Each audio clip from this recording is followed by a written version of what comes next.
हम सभी के मन में अपनी एक तस्वीर होती है कि हम कितना कर सकते हैं, कितनी सफलता प्राप्त कर सकते हैं, किस काम में सफलता प्राप्त कर सकते हैं, किस में नहीं। चाहे आपको इस बात का एहसास हो या ना हो, हम में से प्रत्येक के भीतर स्वयं का एक ब्लूप्रिंट या तस्वीर रहता है। हो सकता है कि यह हमारी दृष्टि के सामने धुंधली हो या बुरी तरह परिभाषित हो, और यह भी हो सकता है कि हम इसे पहचानते ही न हो, लेकिन यह वहाँ रहती है, जिसमें छोटे से छोटा विवरण भी शामिल होता है। हमारी अपनी तस्वीर कि मैं किस तरह का इंसान हूँ, यह खुद के बारे में हमारे विश्वासों से बनती है। अपने बारे में जो हमारे विश्वास होते हैं, वे हमारे पिछले अनुभव, अपनी पिछली सफलताओं असफलताओं, हमारे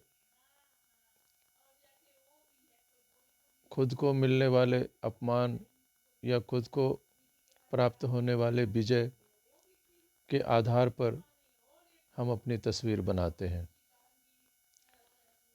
और हम पर लोगों की प्रतिक्रिया क्या रही, खासकर हमारे बचपन में हमें लोगों ने किस तरह से मुझे देखा, इन सारी चीज़ों को हम अपने मन में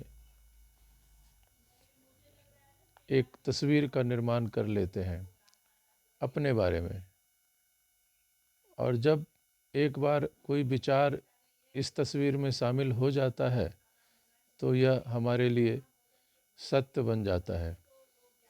फिर हम इसकी वैलिडिटी पर सवाल नहीं उठाते, बल्कि इसे सच मानकर कार्य करते हैं।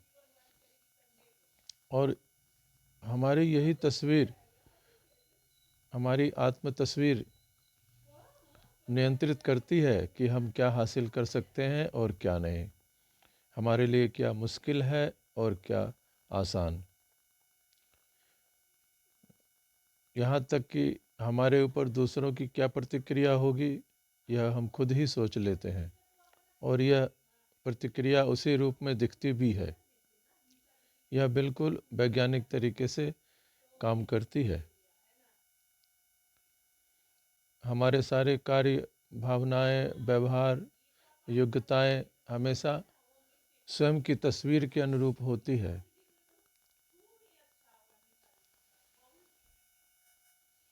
और मज़े की बात यह है कि हम खुद को जैसा इंसान मानते हैं, उसी इंसान की तरह कार्य भी करते हैं। और इससे भी ज़्यादा महत्वपूर्ण बात यह है कि हम अपने तमाम सचेतन प्रयासों या इच्छा शक्ति के बावजूद इसके विपरीत कार्य नहीं कर सकते।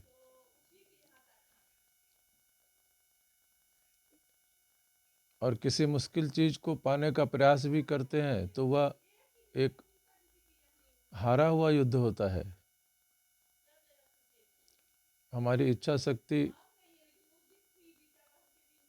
वहाँ जवाब दे जाती है।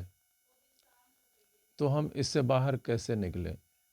इससे बाहर निकलने का या अपनी जो तस्वीर है उसको फिर से बनाने का और एक नई तस्वीर बनाने का या उसे एडिट करने का कार्य हमारा है। और इसका मैनेजमेंट हम कैसे कर सकते हैं, इसी पर हमें विचार करना है। और मैनेजमेंट करके हम अपनी तस्वीर को बदल कर एक नई सफलता प्राप्त कर सकते हैं।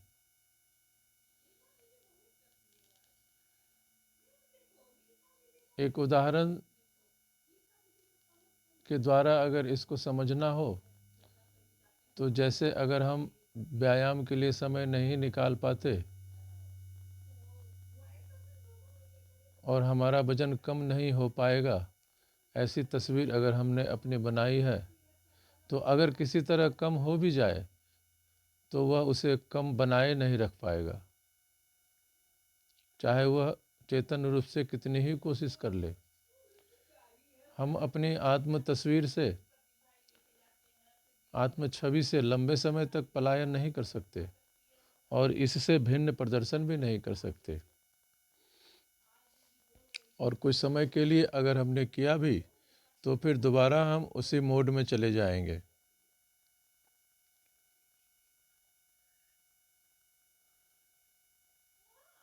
जैसे कुछ व्यक्ति अपने आप को असफल मानते हैं, असफल किस्म का इंसान मानते हैं, तो वे अपने तमाम इरादे और इच्छा शक्ति के बावजूद सफल नहीं हो पाएगा और असफल होने का कोई न कोई तरीका खोज ही लेगा।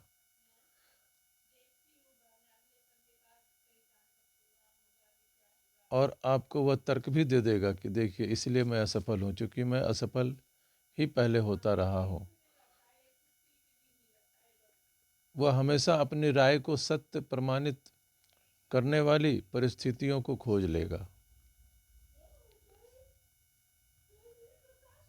जीवन के हर क्षेत्र पर आपकी अपनी तस्वीर का नियंत्रण होता है और यह पूर्ण और व्यापक होता है। और अगर आप इससे भिन्न तस्वीर का आपने निर्माण कर लिया, तो पलटकर लौटने का भी प्रभाव होता है, क्योंकि यही वह आधार है जिस पर आपका पूरा व्यक्तित्व, आपका व्यवहार और यहाँ तक कि आपकी परिस्थितियाँ भी बनती हैं। और इसलिए हमारे अनुभव हमारे अपनी तस्वीर को सत्य प्रमाणित करते हैं और उन्हें सशक्त बनाते हैं।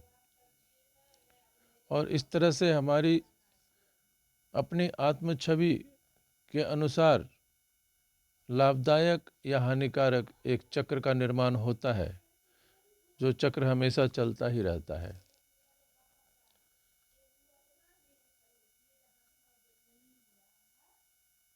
हम इस आत्म छवि में सुधार कैसे करें, एडिट कैसे करें और आत्म छवि को नए आत्म छवि नई तस्वीर में कैसे परिणत करें, इस बारे में हम अगले वीडियो में विचार करेंगे। धन्यवाद।